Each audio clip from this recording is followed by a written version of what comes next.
Hello everyone. बच्चों, आज हम बात करेंगे क्लास 12th साइकोलॉजी में आने वाले 6 मार्क्स के जो क्वेश्चंस हैं, high probability questions, moderate probability questions, उनकी बात करेंगे हम चैप्टर वाइज। तो आइए शुरू करते हैं। फर्स्ट चैप्टर में तब हम बात करते हैं। तो फर्स्ट चैप्टर का नाम है वेरिएशंस इन साइकोलॉजिकल एट्रीब्यूट्स। इसमें जो सबसे हाई प्रोबेबिलिटी क्वेश्चंस यहाँ पे बनते हैं वो पहला है, just a second, first question is define intelligence. हमें डिफाइन करना है कि इंटेलिजेंस क्या होती है। Explain the theory of multiple intelligence by Howard Gardner. तो यूजुअली ये 6 मार्क्स में आता है और इसकी काफ़ी हाई प्रोबेबिलिटी है, पॉसिबिलिटी है कि ये आएगा। नेक्स्ट इज पास मॉडल के बारे में, जो कि जेपी दास जी ने दिया था, उसके बारे में काफ़ी पूछा जाता है। इसके आंसर्स के बारे में मैं अभी थोड़े टाइम बाद बात करूंगी। बस आप ये देखते जाइए कि सबसे ज़्यादा जो पॉसिबिलिटी वाले क्वेश्चंस है according to last previous year को, ये कुछ क्वेश्चंस के अकॉर्डिंग अगर मैं देखूं कि प्रीवियस ईयर में कितने क्वेश्चंस आए हैं, किस तरीके के आए हैं, तो उसमें ये हाई प्रोबेबिलिटी क्वेश्चंस है। Third question is difference between intelligence and aptitude test with example. Next is explain the characteristics of gifted children या इंटेलेक्चुअल डिसेबिलिटी चिल्ड्रन। ये यूजुअली 4 मार्क्स में भी आता है और 6 मार्क्स में भी आता है और इसकी भी हाई पॉसिबिलिटी है, प्रोबेबिलिटी है।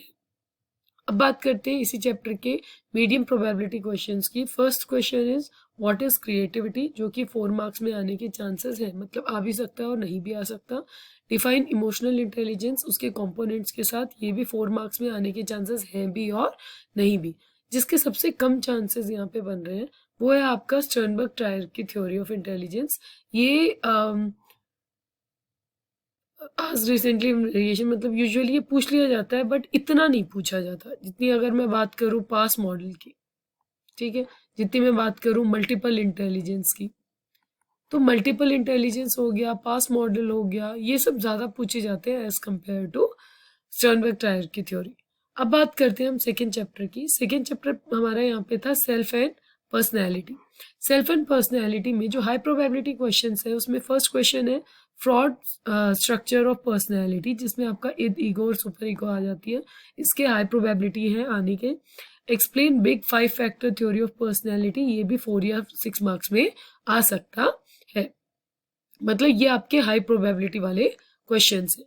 Third is difference between self esteem and self efficiency, ये भी आने के चांसेस है और हाई चांसेस है। इसको आप बहुत ही अच्छे से इस टॉपिक को करके जाइए। Next is explain defence mechanism with example, जो आपका डिफेंस मैकेनिज्म होता है उसको समझाना है आपको, और वो भी एग्जांपल्स के साथ। इसकी भी हाई पॉसिबिलिटी है। नेक्स्ट इज मीडियम प्रोबेबिलिटी वाले क्वेश्चन, जो कि हम बात करेंगे explain humanistic theory of personality, जो कार्ल रॉगर ने दी थी।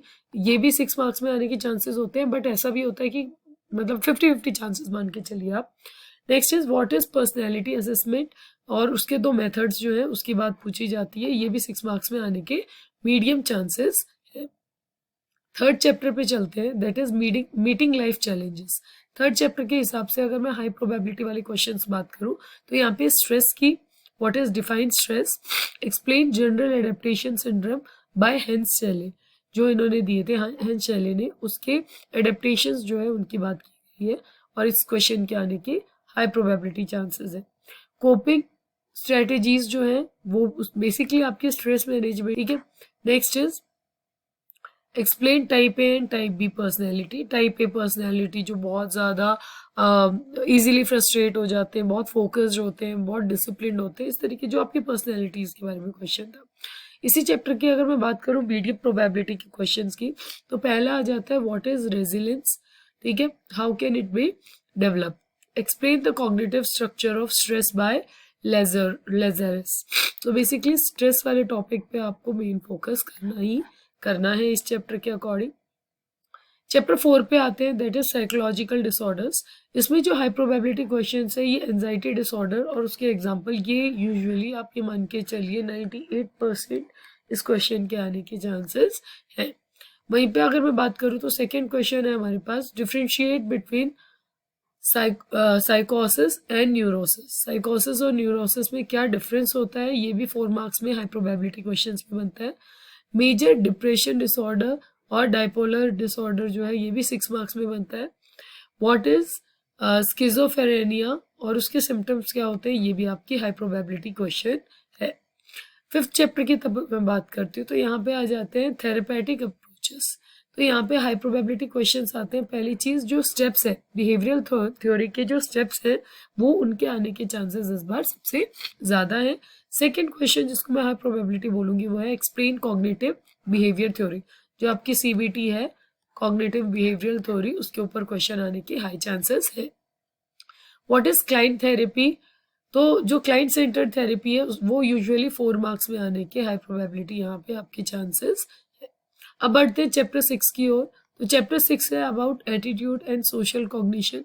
इसमें हाई प्रोबेबिलिटी क्वेश्चंस जो हमारे यहाँ पे है वो है एक्सप्लेन कंपोनेंट्स ऑफ एटीट्यूड, ठीक है, जो फैक्टर्स इन्फ्लुएंस करते हैं एटीट्यूड चेंज को, और जो हमारा प्रेजुडिस है वो क्या होता है, explain the strategy to reduce prejudice, ये भी आने के 6 मार्क्स में हाई प्रोबेबिलिटी चांसेस है।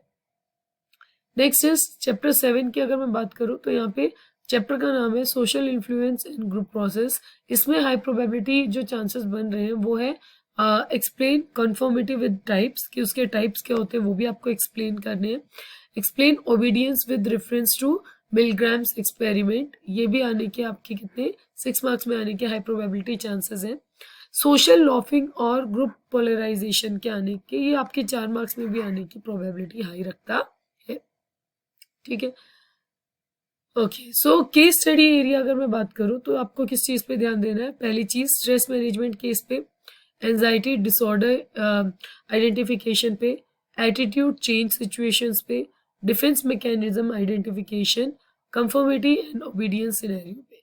इनमें से किसी भी एक टॉपिक पे आप ये मान लीजिए जो केस स्टडी बेस्ड क्वेश्चन है, केस बेस्ड सीबीटी जो क्वेश्चंस हैं वो आने के चांसेस हैं, तो इसको आप अच्छे से थोड़ा सा ध्यान दीजिएगा।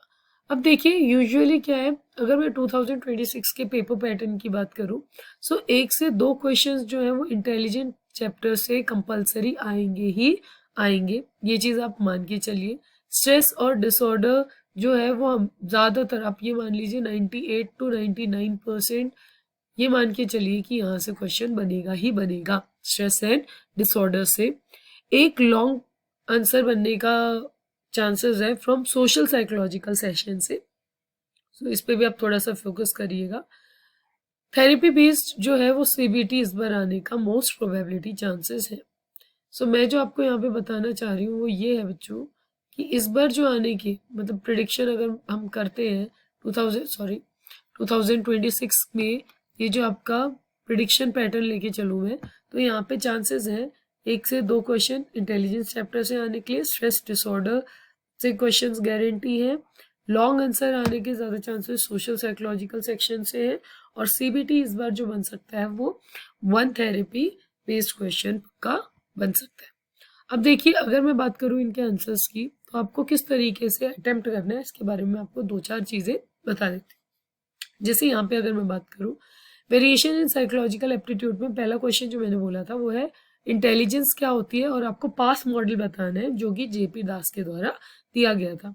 अगर ये 6 मार्क्स में क्वेश्चन आता है तो आप मार्किंग पैटर्न के अकॉर्डिंग कैसे आंसर करेंगे, क्योंकि आपको अब जैसा कि पता है कि इस बार जो बोर्ड्स की चेकिंग होगी आंसर शीट्स की वो कैसी होगी, ऑनलाइन फॉर्म में होगी, तो आपको बहुत ही सोच समझ के आंसर्स जो है वो बहुत फॉर्मेटिव वे में प्रॉपर वे में आपको यहाँ पे लिखने, ठीक है।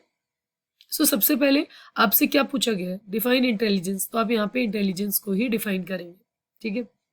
Intelligence is the global capacity of an individual to understand the world, think rationally and deal effectively with the environment. उसके बाद आपसे पूछा एक्सप्लेन पास मॉडल, तो अब यहाँ पे आप पास मॉडल को एक्सप्लेन करेंगे।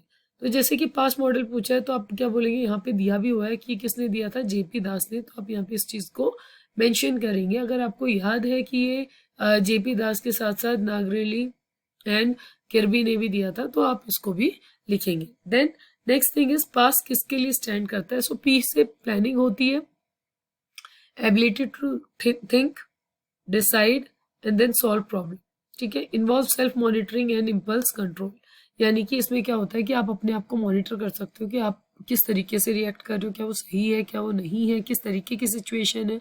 तो हमेशा सोच समझ के आपको क्या करना चाहिए, रिएक्शन देना चाहिए। Second is attention. अटेंशन की अगर मैं बात करती हूँ, ये बेसिकली फोकस करता है और रेसिस्ट करता है किसको, डिस्ट्रैक्शंस को, कि आप मेनली किस चीज के ऊपर अटेंटिव है, ठीक है, उसकी यहाँ पे बात की गई है। एस की बात मैं करूँ तो सबसे पहले फर्स्ट एस जो आता है वो किसके लिए आता है, साइमल्टेनियस प्रोसेसिंग। मतलब इसमें हम बात करते हैं integration information into a whole. जैसे कि अगर हम पजल्स जो है वो सॉल्व कर रहे हैं, वो एक एग्जांपल है साइमल्टेनियस प्रोसेसिंग का, कि आप एक साथ 2 3 4 चीजों को एक साथ क्या कर रहे हो, डील कर रहे हो। अब सॉल्विंग पजल में क्या आ जाता है, आपका आई कोऑर्डिनेशन आ जाता है, आपका हैंड का मूवमेंट हो जाता है, आपकी वहां पे क्या चल रही है, थिंकिंग चल रही है कि किस तरीके से यहाँ पे क्या आ सकता है, क्या नहीं आ सकता है, राइट। तो यहाँ पे कोऑर्डिनेशन 2 4 चीजों का एक साथ होता है, तो उसे हम बोलते हैं simultaneous processing. Next is successive processing. ये बेसिकली क्या है कि हम जो हमारे पास इंफॉर्मेशन हमने सोची है उसको सीक्वेंस में लगाना, ठीक है, सीक्वेंसिंग करना बेसिकली। ओके, और अगर आप ये चीज याद रखिएगा, इस तरीके के अगर क्वेश्चन आते हैं तो ट्राई टू ड्रॉ डायग्राम, ठीक है, अगर पॉसिबल हो तो आप डायग्राम पक्का लिखिए। Next is differentiate between intelligence test and aptitude test. अगर मैं इसके 4 मार्क्स की बात करूँ तो आप सबसे पहले क्या करोगे, इसका मीनिंग लिखोगे कि इंटेलिजेंस टेस्ट क्या होता है और एप्टीट्यूड टेस्ट क्या होता है। इंटेलिजेंस टेस्ट जो होता है वो जनरल मेंटल एबिलिटी को मेजर करता है, और एप्टीट्यूड टेस्ट जो होता है वो मेजर करता है स्पेसिफिक एबिलिटी को।